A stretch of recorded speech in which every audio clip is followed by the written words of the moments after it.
Okay, let's go ahead and let's get started. We're completing Module 5, Guided Practice, and I've provided you with a brief scenario regarding Ima Rex classroom and her need for some ideas and strategies to increase student engagement and decrease off-task behavior. Okay, so if we look at the hypothesis for Ima, okay, um, Ima spends majority of her time yelling and threatening students. This has not resulted in a decrease, but rather an increase. When students do quiet down, Ima temporarily escapes an aversive, but this cycle begins again when she has not acknowledged or in any way consequented the positive behaviors of the students in her classroom.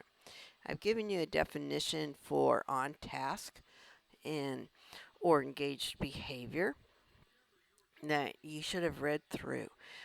If we were to identify the dimensions of the behavior, then what we would do is we would the correct response would be topography as well as locus.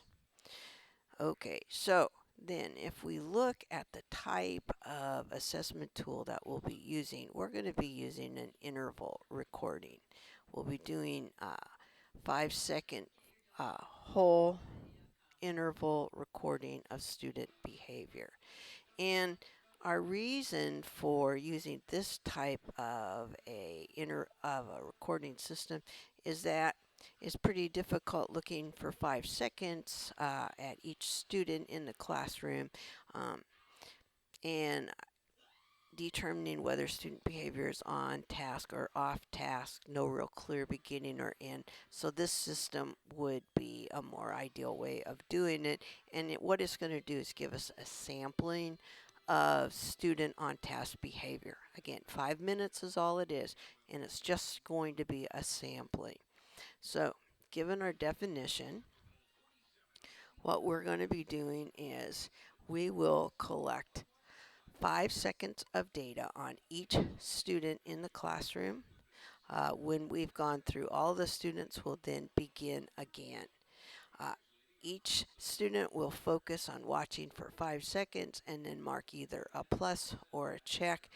They're either on task and engaged or off task, not engaged. So if we look here, student number 1 was off task. After 5 seconds of watching them, I then move on to student number 2, then 3, 4, and so on until I've come all the way down to student number 24. Okay, that's the last student in the classroom. Then I start all over again, beginning with student 1. So student 1 and 25 are the same student. 2, 26 are the same.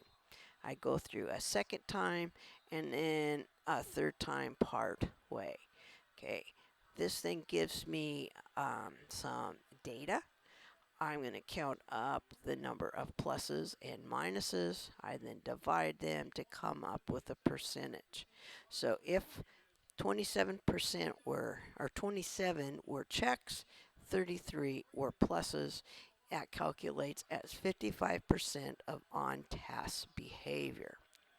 After I've got that, I'm then going to write a summary statement. It should be noted that in a classroom, when we're looking at whole group instruction, we'd like to see at least 90%, somewhere between 85 and 90%. 55% is significantly low. Okay, so then I'm going to write a summary statement regarding my results. Okay, a summary statement's going to tell me what data I've collected, how I've collected it, and what my findings were, recommendations.